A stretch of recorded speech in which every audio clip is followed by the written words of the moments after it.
Assalamualaikum warahmatullahi wabarakatuh. Selamat pagi anak-anak sekalian, siswa baru SMP Muhammadiyah Sampit. Selamat datang di SMP Muhammadiyah. Selamat bergabung. Pada hari ini saya Hilman Reza Rivaldo akan membawakan satu materi pada masa pengenalan lingkungan sekolah SMP Muhammadiyah Sampit tahun 2021. Adapun judul materi kali ini adalah wawasan Wiyata Mandala. Yang akan kita bahas pada wawasan Wiyata Mandala ini ada 4 hal. Yang pertama, konsep Wiyata Mandala.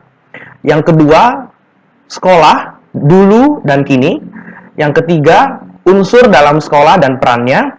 Yang keempat, SMP Muhammadiyah Sampit, alma mater yang sejati.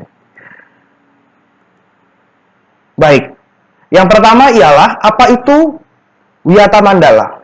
Apa itu wawasan Wiyata Mandala?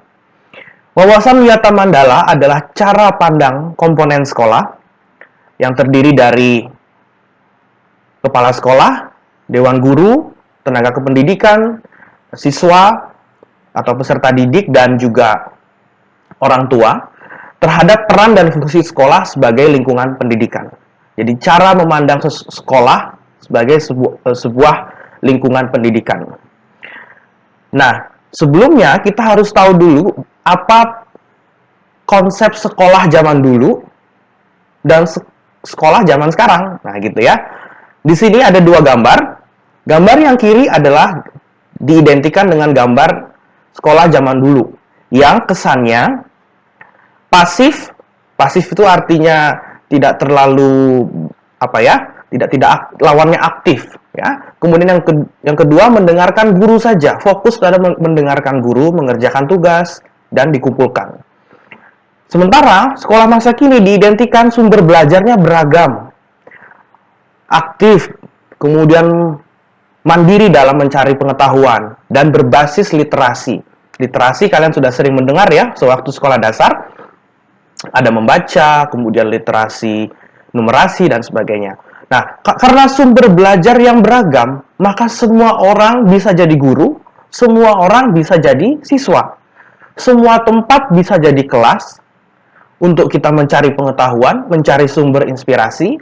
Bisa saja ya untuk belajar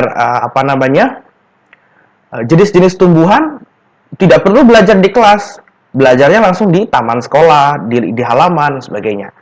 Atau guru bisa menjadi siswa, siswa bisa menjadi guru, teman bisa menjadi guru, ya, karena sekarang sumber belajar yang beragam. Dan juga informasi sekarang banyak sekali di internet, jadi semua orang bisa tahu. Ya. Misalkan guru jadi siswa. Bagaimana, Pak? Saya bertanya ke siswa, ke kalian, bagaimana ya cara mengaplikasikan fitur ini di handphone. Nah, kalian tahu. Nah, maka kalian menjadi guru saya dalam mengurusi HP saya tadi. Nah, ada peran dan fungsi sekolah. Ya, ada fungsi kognitif, fungsi efisiensi, sosialisasi, transmisi budaya, dan transisi. Kalau kognitif itu soal pengetahuan.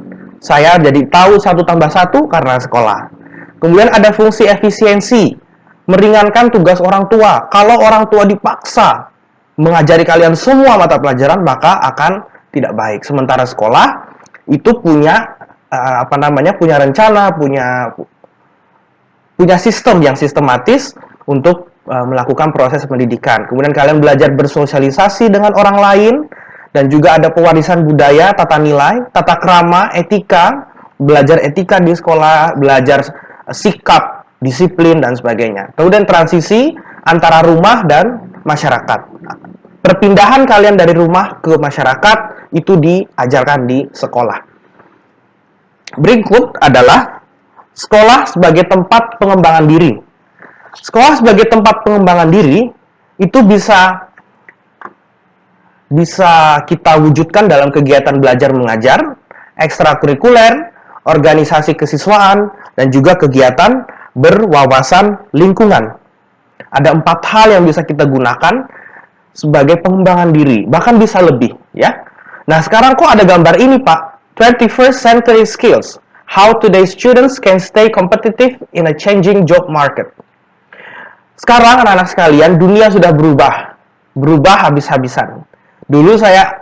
Kalau dulu kita ingin mengirimkan sesuatu, mengirim pesan kepada teman di Pulau Jawa misalkan, itu kita harus menggunakan pos dan sebagainya. Saat ini, 2 detik setelah saya bicara, saya bisa untuk mengirimkan pesan ke teman saya di Pulau Jawa. Dunia berubah sekali. Nah, ada 3 jenis di sini. Kemampuan yang harus kalian miliki untuk menghadapi masa depan kalian yang sangat menantang. Yang pertama, kemampuan belajar. Yang kedua, kemampuan literasi. Yang ketiga, kemampuan kehidupan sosial. Ya, di sini ada kemampuan berpikir kritis, kreativitas, berkolaborasi, berkomunikasi. Ya, kemudian ada keterampilan literasi informasi, menggunakan informasi di internet dan sebagainya, literasi media, literasi teknologi, termasuk menggunakan Zoom. Kalau kalian bisa, berarti kalian sudah literat, orang yang terliterasi teknologi. Nah, 21st century skills ini kita kembangkan melalui kegiatan-kegiatan yang ada di sekolah. Kita akan bahas lebih lanjut nanti saat tatap muka ya. Kemudian ada 4 unsur sekolah. Yang pertama, kepala sekolah. Kepala sekolah sebagai apa? Sebagai pemimpin. Kalau di negara, presidennya sekolah itu ya ibu kepala sekolah. Oke? Kepala sekolah, manajemen, kemudian mengatur segala hal yang ada di sekolah, itu ibu kepala sekolah. Ada guru dan tenaga kependidikan sebagai fasilitator, sumber belajar. Kemudian ada kalian sebagai siswa, dan jangan lupa peran penting dari orang tua. Nah, sekarang saya langsung masuk ke siswa. Apa sih peran siswa itu? Nah, apa sih yang bisa kita lakukan sebagai siswa? Ada 4 poin utama. Yang pertama, taat pada tata tertib. Nanti ada pembahasan sendiri di MPLS, apa saja tata tertib sekolah. Kalian tertib di sekolah, maka kalian memandang sekolah itu sebagai sesuatu yang terhormat, sesuatu yang perlu kita jaga. Kemudian ada hormat dan santun terhadap seluruh warga sekolah, kepada siapapun, kepada penjaga sekolah, kepada yang membersihkan sampah sekolah, kepada yang menjaga kantin. Semua harus dihormati dan secara santun. Tidak ada bullying di antara kalian sendiri, itu harus dihindarkan. Kemudian yang ketiga, ada tekun dan bertanggung jawab dalam belajar. Dari tekun dan bertanggung jawab dalam belajar, kalian bisa menghasilkan prestasi. Prestasi itu bukan hanya menang lomba ini, menang lomba itu, tapi kalian tidak memiliki tidak memiliki track record yang buruk pun juga prestasi. Kemudian menjaga dan memelihara sekolah. Ada 7K di sini. 7K. Ada keamanan, keindahan, kerindangan, kebersihan, dan lain sebagainya. Ya, ini kalian lakukan selama berada di sekolah. Oke? Selama berada di sekolah. 7K itu keamanan, kekeluargaan, kedisiplinan, kerindangan, kebersihan, keindahan, dan ketertiban. Nah, sekarang bagaimana kita mengimplementasikannya di sekolah? Sekolah kita ini punya visi. Visi itu apa yang dituju, apa yang kita harapkan terjadi ke depan.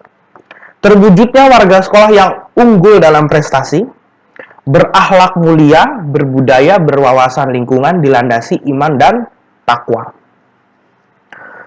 Dari visi ini, kita tahu situ ada unggul dalam prestasi. Kalau kalian tidak memandang sekolah sebagai milik kalian, alma mater kalian. Alma mater itu artinya ibu susuan kalau bahasa Latin. Jadi sekolah ini dianggap sebagai ibu. Ibu yang melahirkan kita menjadi orang yang lebih baik, menjadi orang yang unggul dalam prestasi, punya akhlak mulia, kemudian berbudaya. Di situ kita harus mempunyai peran. Tidak boleh tidak memiliki peran. Oleh karena itu ada satu kata penting dari Walt Disney yang punya Disney. The way to get started is to quit talking and begin doing. Cara untuk memulai adalah berhenti bicara dan mulai melakukan. Terima kasih. Saya kira cukup materi kali ini. Tugas akan terlampir pada caption video. Terima kasih. Sampai jumpa. Assalamualaikum warahmatullahi wabarakatuh.